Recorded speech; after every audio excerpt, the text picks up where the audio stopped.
Olá pessoal, então, sejam bem-vindos mais uma vez ao Entre Linhas. Agora nós vamos então abordar o tema 2, o tema de domingo, da segunda lição desse segundo trimestre de 2018, Daniel e o tempo do fim, e o tema que nós vamos abordar hoje, fiel no pouco. Vamos começar então com o Alexandre. O Alexandre vai trazer aqui para nós agora uma contextualização geográfica, desses reinos que nesse momento são citados aí por Daniel, nos capítulos de Daniel. Vai lá, Alexandre. Vamos jogar o mapa aí na tela para a gente conseguir entender melhor. Essa primeira imagem, ela vai apresentar, no primeiro momento, a região geográfica de onde nós estamos falando. Nós temos aqui toda a região chamada o Antigo Oriente Próximo, mas dentro do Antigo Oriente Próximo nós temos uma sub-região que é a região da Mesopotâmia. Existem 4 rios que são os principais da região do Crescente Fértil. A região da Mesopotâmia ela é banhada pelos rios Tigre e Eufrates. Eles nascem numa região montanhosa aqui, onde hoje é a Síria e o interior da Turquia, e eles escorrem até desembocar no Golfo Pérsico. Eles atravessam a região onde hoje é o Iraque. Outros 2 rios muito importantes da região do Crescente Fértil era o Rio Jordão, que fica aqui, banhando a região da Judéia, da Palestina, onde hoje é Israel, e o rio Nilo, que não aparece nesse mapa, mas estaria aqui na África, indo para o Egito. Nesse mapa a gente consegue ver o período inicial, aí mais ou menos 3.000 anos antes de Cristo, com as primeiras cidades-estado na Suméria, essa região em rosa. A região de onde Abraão sai, Ur, está aqui, próximo à foz do rio Eufrates. Com o tempo nós temos o primeiro império babilônico, eram os chamados caldeus, essa região toda em meio que azul aqui, e o império assírio, que foi mais ou menos por volta do primeiro milênio antes de Cristo.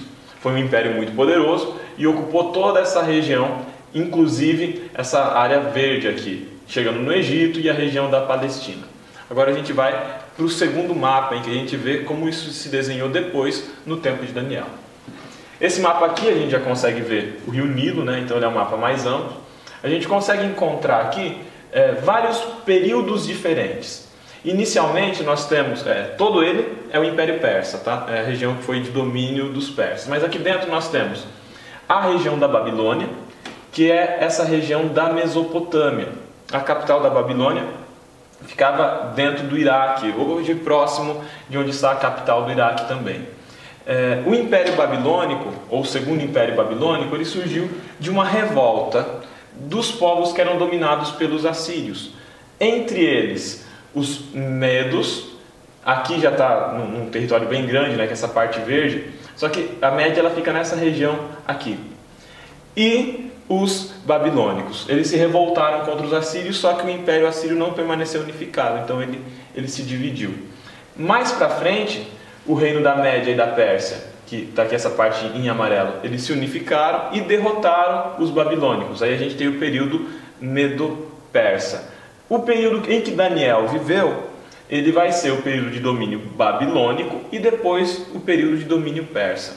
Para vocês saberem mais ou menos a caminhada que Daniel fez quando era jovem ainda e foi levado cativo, mais ou menos anos 600 a.C., Daniel, de uma família nobre provavelmente, ele é levado cativo da região de Jerusalém, sobe até próximo da foz do rio Eufrates e ele desce pelo rio Eufrates até a cidade de Babilônia. Só um detalhe, José fala que ele e seus amigos possivelmente seriam descendentes do rei Zedequias.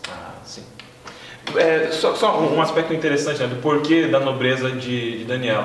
Era costume entre os babilônicos e depois entre os medo-persas também, quando dominavam um povo, levar jovens da elite desse povo cativos, para que esses jovens fossem educados dentro da cultura babilônica, fossem doutrinados e depois pudessem voltar para suas regiões de origem como fiscais, como administradores, como enviados do rei.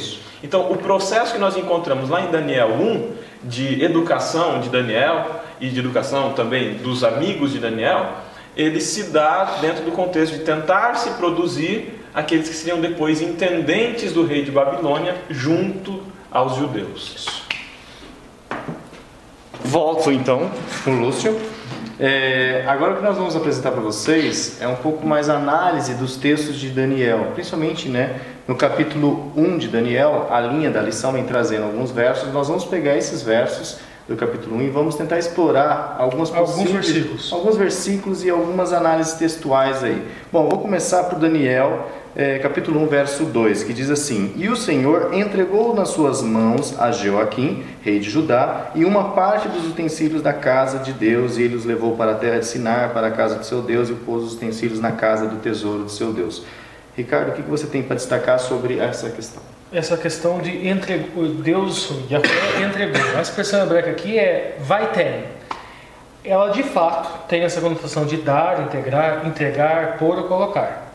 Também pode trazer outras duas, fazer ou considerar, mas tem duas conotações que essa palavra carrega que também são interessantes e que na hora de o tradutor escolher, não escolheu essas duas, que significa permitir ou deixar. Um comportamento completamente diferente, um comportamento permissivo, também essa palavra hebraica aceita. Legal. Aqui no verso 3 vai dizer assim: E disse o rei a Aspenaz, chefe dos seus eunucos, que trouxesse alguns dos filhos de Israel e da linhagem real e dos nobres, né, como o Alexandre colocou. A questão aqui, acho que a polêmica que a gente quer só discutir um pouco, é sobre chefe dos seus eunucos. Eunucos, era Daniel também eunuco? Ou seja, esse eunuco era um eunuco mesmo? Era uma pessoa? Isso, inclusive tem um vídeo sobre o Rodrigo Silva, que ele levanta essa possibilidade. Ele também não diz que ele era eunuco, mas ele levanta a possibilidade. Qual é a razão, sob o ponto de vista da gramática? Utiliza a expressão Rav, né? O Rav que significa mestre ou rabi, e Sares. Esse chefe dos eunucos foi buscar Daniel. Então Daniel, em tese, seria um dos eunucos. Teria sido castrado. Só que Sares é uma expressão que pode significar castrado ou eunuco. Castrado é aquele que é tirado o testículo. Existiam diferentes tipos de eunuco, né? Tinha eunuco que arrancava o testículo e tinha o emasculado que tirava toda a genitália. Né? Isso. Mas essa expressão também pode significar ministro, ou palaciano, ou cortesão, ou funcionário da corte. Então, a mesma expressão, Sares, pode significar toda essa leva de coisas diferentes. Então, a gente não tem como ter certeza se Daniel era eunuco ou não.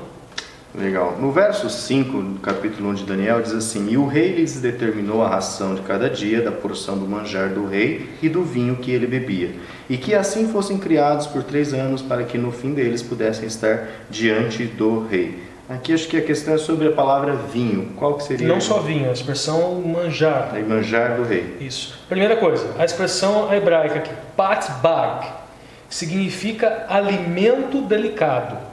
Esse pat significa fatia, pedaço, migalha, pequena porção. O bag é o manjar, seria uma pequena porção dos alimentos servidos para o rei.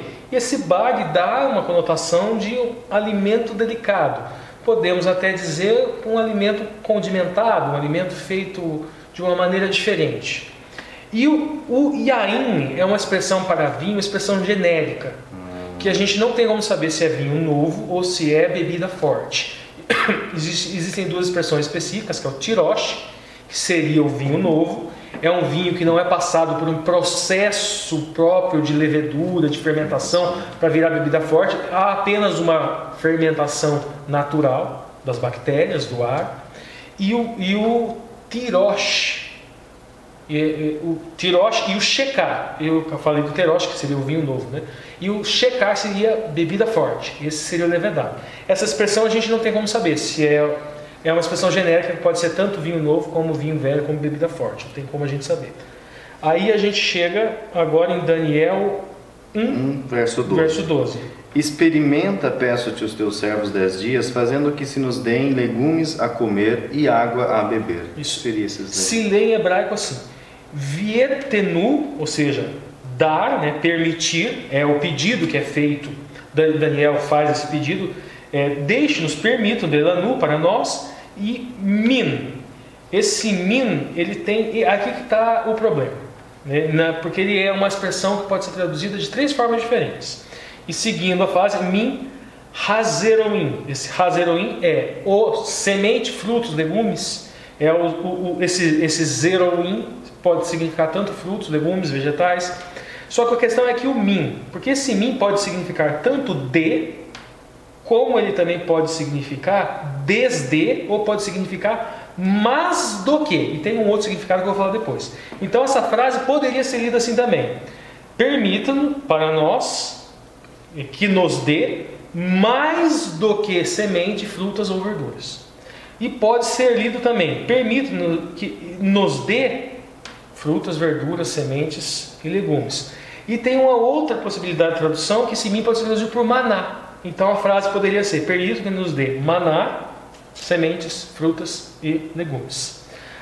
Essas são as possibilidades de traduções. Quando a gente vai no Profetas e Reis, a gente vê que Ellen White não trabalha com nenhum tipo de conotação, dizendo que é vegetarianismo, que estaria falando de abstinência de carne ou não. Quando a gente vai para a análise típica do judaísmo ortodoxo, eles entendem o quê? Que Daniel não era vegetariano, que estaria fazendo algum tipo de voto, algum tipo de jejum, similar ao que ele faz mais para frente no livro, que ele também faz um voto em função de um período de provação que ele iria passar. Então aí algumas análises interpretativas, algumas possibilidades. Pessoal, ficou aí então essa parte do domingo fiel no pouco. Se você não é inscrito no canal, se inscreva no canal, dê o joinha se gostou dessa parte do vídeo. Se tiver alguma coisa para comentar sobre o tema, comente. E nos vemos então na próxima lição, na parte de segunda-feira.